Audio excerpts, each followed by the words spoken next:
Vemos así unas preguntas para todos.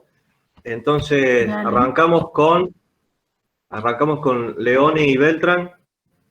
Mirá, ahí preguntan, en 5 hectáreas, ¿no? ¿Cuántas plantas y cuántos kilos de flores sacaron? Después, el valor, si tienen el valor en pesos del kilo de flor seca.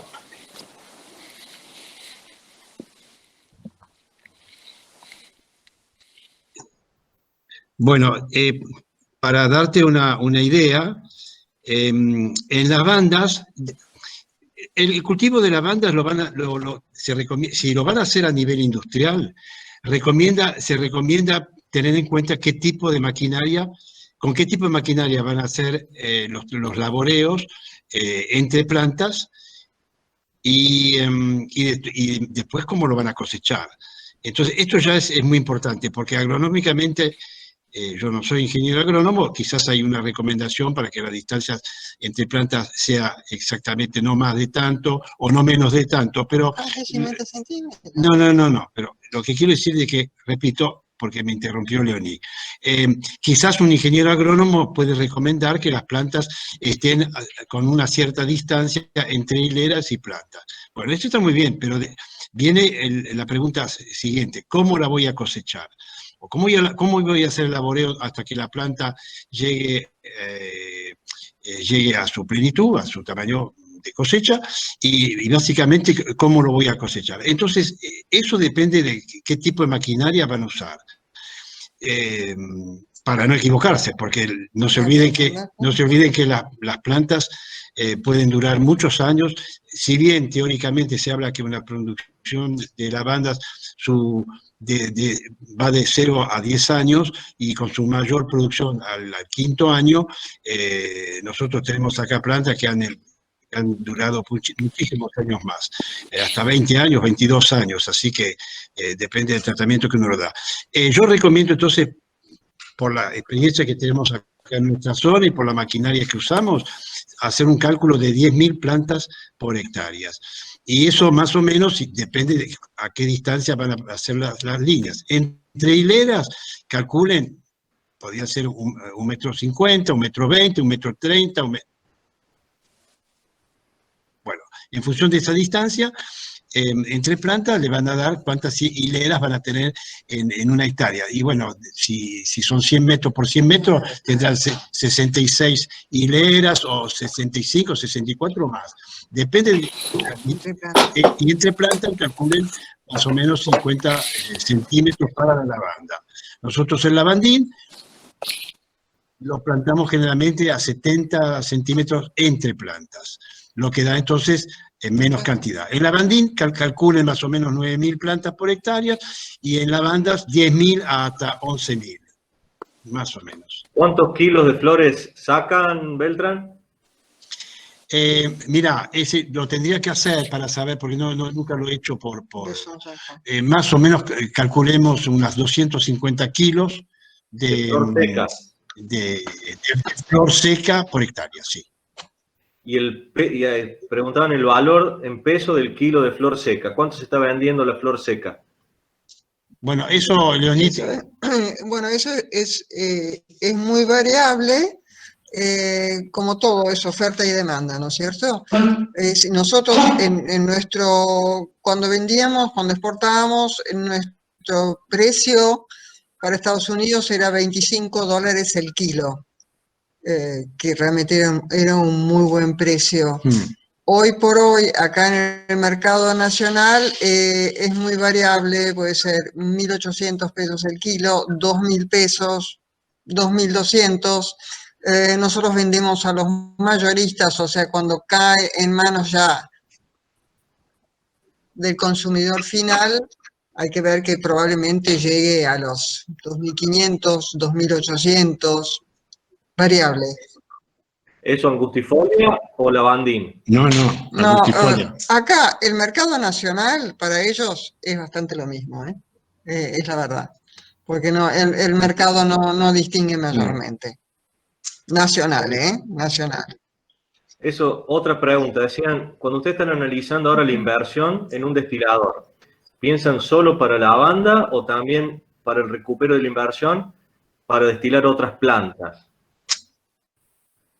No, sí, fundamentalmente hay que calcular también para otras plantas, porque como te decía, la cosecha de lavanda puede tomar como máximo un mes y pico, pero después tenés que ir amortizando esa inversión con otras plantas que podrían ser ya el romero, la salvia, a ver, distintas alternativas, pero bueno, siempre plantas que se adapten a ese tipo de destilación, ¿no?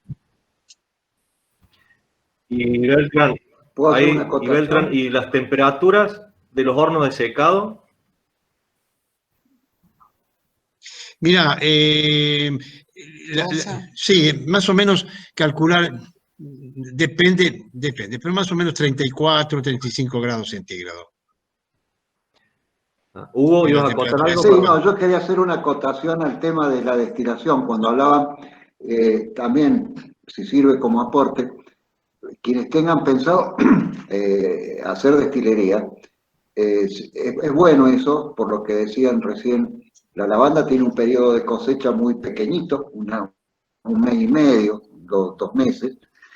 Nosotros usamos un mes y medio más o menos porque estandarizamos la esencia que sacamos. Es decir, si destilamos apenas está empezando a florecer, la esencia tiene una calidad. Al final de la cosecha tiene otra calidad. Entonces, para tener la mejor esencia deberíamos destilar todo en un día o en 2 días. Eso es económicamente imposible, técnicamente imposible, y sería una inversión para trabajar 3 días al año. Por eso que estandarizamos nosotros nuestra propia esencia. Lo que yo quería acotar, cuando se hace un multicultivo, lo cual para quienes tengan un campo grande es interesante, la destilería les sirve, pero con dos condiciones. Uno, los equipos de destilación deben ser sí o sí de acero inoxidable, no de otro acero.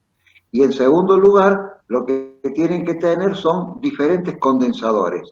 Uno para lavanda, uno para orégano, uno para lo que sea. Porque los condensadores no pueden ser limpiados y la contaminación es muy grande. Entonces, esos no son equipos caros comparados con todo lo demás, ¿no? Porque si hablamos de lo que cuesta un alambique de acero inoxidable y la caldera, se llevan el 90% del costo. O sea que no sería agregar demasiado costo a meter otro condensador. Eso es lo único que yo quería agregar. Y respecto de la diferencia, las distancias de plantación, también es interesante, porque eso depende de la variedad. Las lavandas multifolias son plantitas enanas. Cuando son grandes, digamos, cuando tienen 10, 12, 15 años, son plantas que no crecen más de 50 centímetros de diámetro. En cambio, si uno se va, digamos, va aumentando el tamaño de la planta a medida que disminuye la calidad de la planta. O sea, un lavandín como un súper está en alrededor, una planta adulta, en un 90 centímetros, 1 metro de diámetro. Y un lavandín de baja calidad puede llegar a ser un árbol, ya son plantas que no se usan en cultivo. Yo, si sirve como detalle, lo que nosotros hacemos en el campo nuestro, tenemos entre líneas la distancia agronómica. Yo soy ingeniero químico, pero aprendí algo a pulmón y con la ayuda de algunos agrónomos, sobre todo los amigos de INTA de Castelar, ¿no? Que siempre nos estuvieron dando una mano. La distancia agronómica es 1,40 m. Cualquier tractor, cualquier cosa que ponen es múltiplo de 70 centímetros, es decir, 70, 1,40, 2,10, 2,80, ¿eh? Por eso usamos 1,40 m. La segunda, entre plantas, la distancia varía por la variedad. Entonces, para las lavandas, las angustifolias, nosotros usamos 75 centímetros. Y para los lavandines híbridos usamos 1 metro por lo menos. ¿Por qué? Esto es para que la planta tenga aire, para la facilidad de cosecha. O sea, van a tener menos plantas por hectárea. Lo que pasa es que cada planta va a rendir mucho más. Y además... Sí, como decía, por eso, como decía Beltrán, él acomoda más para máquinas. ¿Y ustedes, Hugo, es todo manual o también máquina? No, nosotros tenemos 5 hectáreas, no podemos hacer, no se justifica la compra o una máquina para eso. Además, como las 3 variedades que tenemos tienen diferentes épocas de floración, no es muy grande, pero sí nos da tiempo, porque hay entre 4 o 5 días para el pico de floración de cada variedad. Entonces nos da tiempo en los, digamos, desde 3, 4 de diciembre hasta el 30 de enero. Nosotros tenemos casi 2 meses en donde nos damos, digamos, ya tenemos como estandarizada la forma de cosecha, tenemos máquinas manuales que lleva cada cosechador, la forma de acarreo de la flor a la destilería o a los secaderos. En fin, pero yo les estoy diciendo cuál es la experiencia nuestra, porque en una época queríamos poner muchas plantas en una hectárea y teníamos el problema del efecto de bordura, por ejemplo, las que están al costado crecen más y las del medio crecen menos. Entonces se compensan los rendimientos. Por eso quería... Sí, no, en las charlas en las charlas que venimos teniendo, hemos escuchado desde 5.000, 6.500 y bueno, 10.000 plantas ya con máquinas. Entonces cada uno también, como dice Beltrán, va acomodando su plantación también a la forma de cosecha, ¿no? Eso, mira, otra pregunta, Hugo. ¿Qué variedad da más rendimiento, dice? Bueno, en rendimiento en flor, de las que nosotros, obviamente los lavandines, porque son plantas que tienen, a ver, se lo voy a decir en número. Una planta adulta se considera a partir del 4º año, ¿sí? Más o menos hasta el año 10 o 12 en un lavandín y casi hasta el año 20 en una lavanda, ¿sí? Un lavandín, por ejemplo, el súper en flores frescas, o sea, yo corto una planta, saco todas las espigas, la peso, un lavandín de 4 años de buena calidad, más o menos el peso de flores es de aproximadamente 1,5 kilos. En el caso de un lavandín grosso es de 1,350 kilos, más o menos. Y en una lavanda angustifolia son 300 gramos. Ahí se pueden dar ustedes cuenta la tremenda diferencia de rendimiento en flor. Si lo vemos en aceite esencial, en un lavandín, tanto un grosso como un súper, trabajando apenas con una sobrepresión de cabeza y con vapor seco de entrada, estamos hablando de rendimiento del 1,6, 1,7% en flor fresca y en los lavandines, ¿no? Y de 0,6, 0,7% en una lavanda. Si nosotros tomamos los rendimientos absolutos de todo de lo que es cantidad de flor y rendimiento de esencia, vemos que una lavanda rinde 20 veces menos que un lavandín en esencia, pero no cuesta 20 veces más en el mercado. Por esa razón es que en los cultivos más grandes del mundo prefieren los productores primarios hacer lavandín porque los laboratorios, por ejemplo, a mí, yo tengo lavanda. Hubo años que me faltó por sequía, también tuvimos incendios lamentablemente y tuvimos que salir a comprar lavanda. Pero a mí me conviene más comprar lavandín bueno y arreglarlo en el laboratorio que comprar lavanda. O sea, la lavanda es un lujito que uno se da. Yo tengo algunos perfumes hechos con la variedad que hacemos nosotros, pero digamos que el mercado que tiene es, no se paga lo que vale. El lavandín, digamos, es la relación del costo y esfuerzo es mejor en el lavandín bueno que en una lavanda. No sé si me quedó claro. Sí, eso hubo otra pregunta. Si tenés la foto, Jimmy, después ya las vemos, ¿no? Cuando vos digas, el hidrolato, sí. A veces preguntan, a veces sale turbio y a veces transparente. ¿Por qué? Bueno, ¿por qué razón? El hidrolato sale turbio cuando hay mucha esencia disuelta dentro del agua. O sea, es una especie de emulsión que se hace. Eso es porque se ha destilado mal. En realidad, el hidrolato tendría que salir transparente. Cuando yo destilo mal, la esencia se me disuelve, no se termina de disolver, sino que se me escapa, por así decirlo, con el agua de destilación. Si yo, Porque mucha presión, mucha claro, temperatura. puede haber mucha temperatura o una mala condensación. O sea, la destilación por arrastre con vapor es un proceso muy simple, pero tiene variables técnicas que son sumamente importantes. ¿A qué presión entro? ¿A qué presión salgo? ¿Qué temperatura del agua de enfriamiento tengo a la entrada? ¿Y cuál es la temperatura del agua de destilación a la salida? Lo que nosotros llamamos también es el tiempo de residencia, es decir, cuánto tiempo va a estar el vapor de cabeza del alambique dentro del condensador. Mientras más rápido salga, mejor, pero tengo que tener buena capacidad de enfriamiento, porque si no, me va a pasar eso, me va a mezclar la esencia con el agua y voy a tener una emulsión que si yo la separo, se me va a separar una pequeña capita de esencia con el agua. Muchas veces... Y una máquina de condensación, entonces, con buena temperatura. Y eso, Hugo, ahí preguntan también, ¿cómo arreglas en el laboratorio? O sea, ¿lo vas manejando con acetato y linalil? O sea, ¿sabías que te venía esa pregunta? No, no hay problema. La esencia de lavanda tiene, a ver, vamos a ver, para hacer, se habla mucho de los acetatos. Bueno, Cristian lo conoce porque somos más o menos colegas, no, hablamos los mismos términos, pero mucha gente no.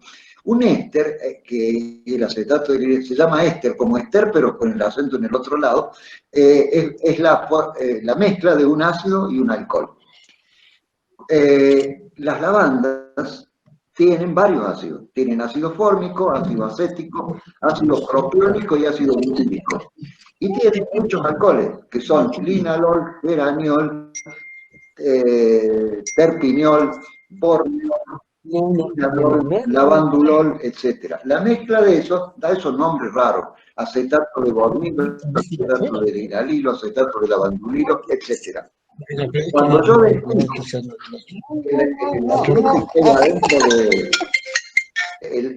Hola, Ximena. Hola. Sí, Beltrán, si podés Sí, perdón. silenciar.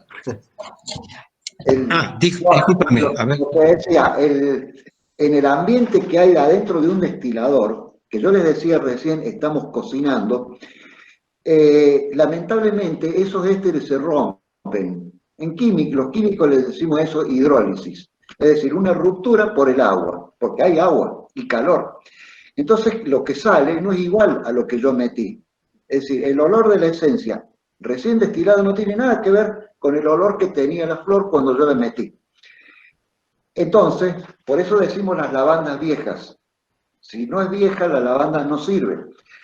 Cuando nosotros la dejamos una cantidad X de días, incluso de años, se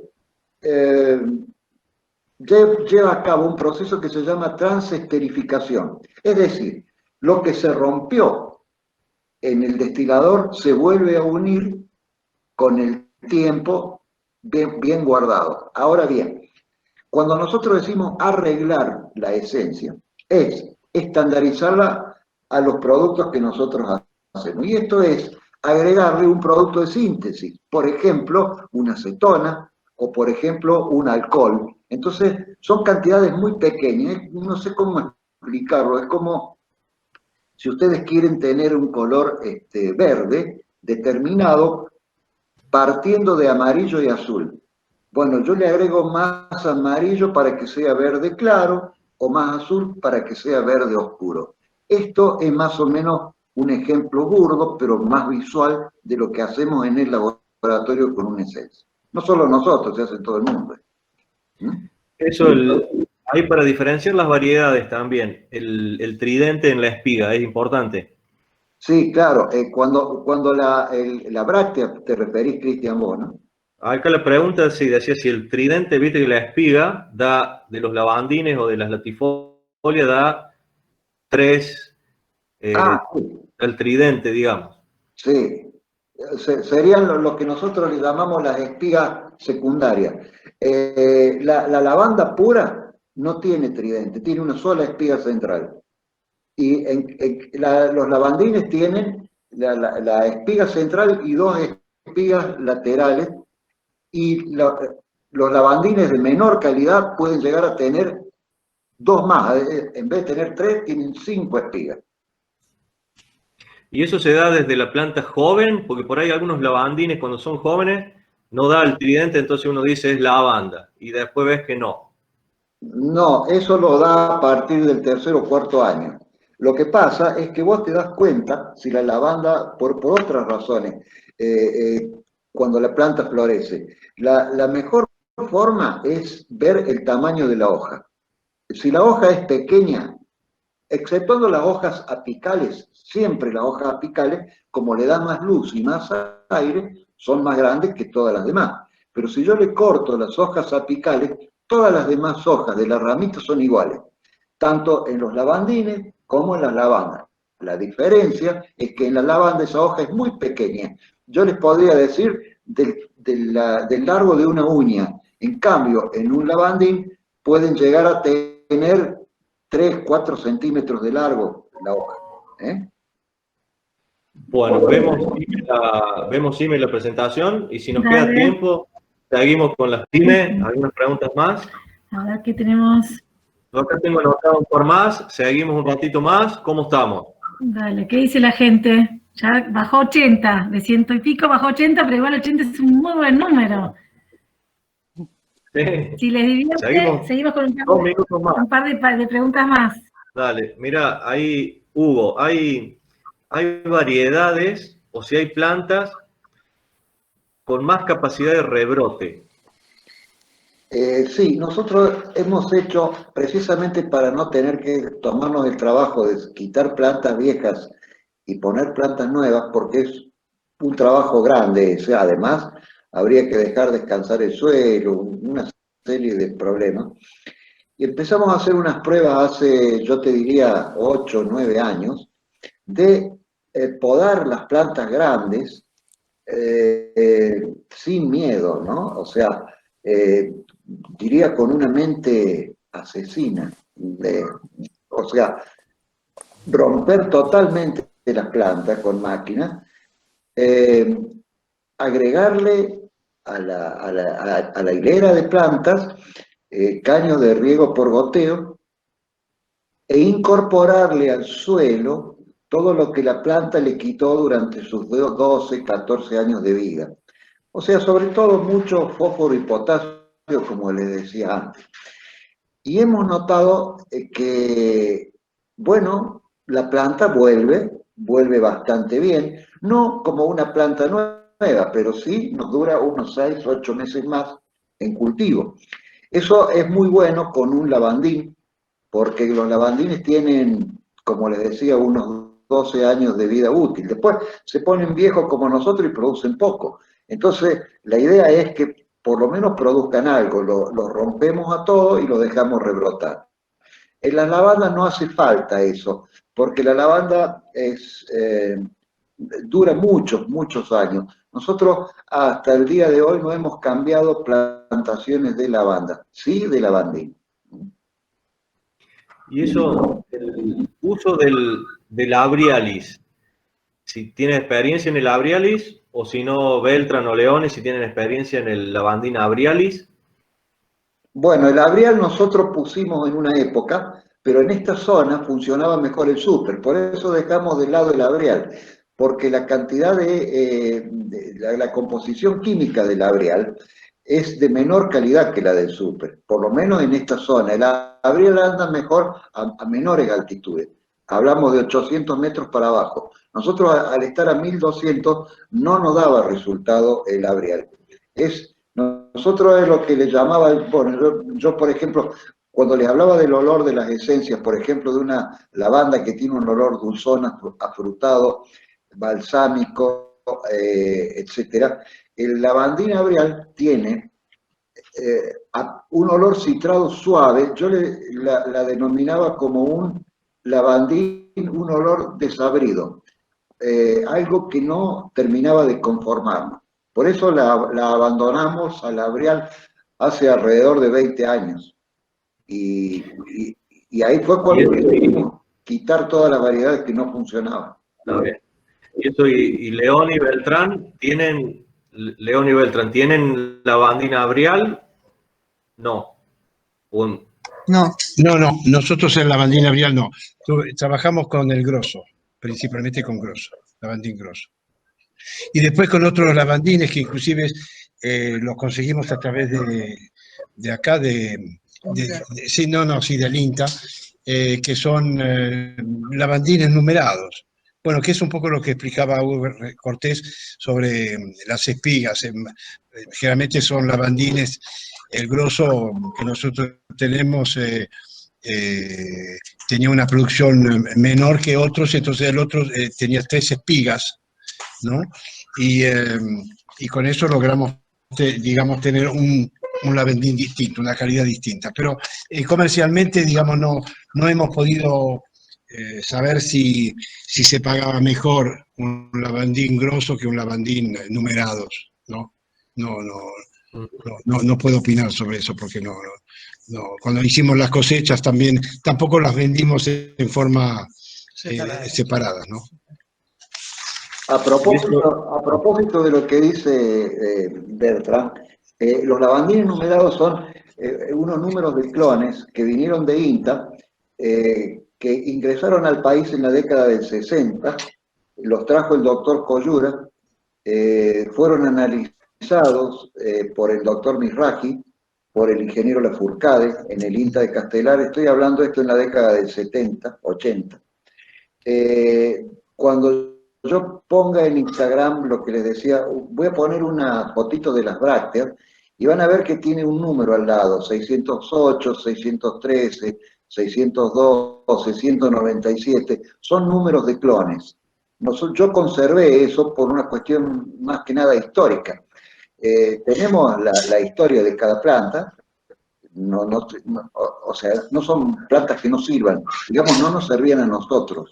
Por eso que no las dejamos de cultivar. Sin embargo, el análisis cromatográfico que se hizo y el análisis químico en laboratorio coincidía con lo que yo le decía de la forma de las brácteas. Las brácteas redondas se corresponden con esencias de alta calidad y las brácteas lanceoladas se corresponden con plantas de menor calidad. Eso lo van a ver y ahí van a ver esos números a los que se refería Bertrand recién. Excelente. Bueno, hacemos la última. La última pregunta, no sé, para cualquiera, y si no, si está Valeria Lennon por ahí, porque preguntan si para paisajismo, ¿cuál es la más perfumada o la mejor? Preguntan específicamente así para paisajismo, dice.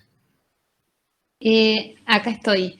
Bueno, para paisajismo, en realidad en Buenos Aires usamos mucho la dentata, porque es la que más florece, pero la de más perfumada es la angustifolia. Yo diría que depende de la zona, es la lavanda que vamos a elegir. En el sur yo veía que la estoecha es muy ornamental y florece un montón. Entonces, depende de la zona, yo diría que más para la zona de Buenos Aires, la dentata en los jardines y la angustifolia y la estoecha más para la zona de más frío o más secas, ¿no? Es decir, en general yo no he visto angustifolia tanto en Buenos Aires. Yo creo que debe necesitar más altura y más frío. Sí, así es. Y suelos más sueltos. En Buenos Aires, en realidad, para que funcionen las lavandas, hay que hacerle una preparación del suelo. Yo en general por ahí las pongo en macetas y le pongo mitad de arena, compost, perlita, como que les hago un suelo especial, ¿no? O si las planto en tierra, tratar de que estén en zonas más elevadas. Excelente. Es correcto lo que dice, coincido con lo que dice Valeria.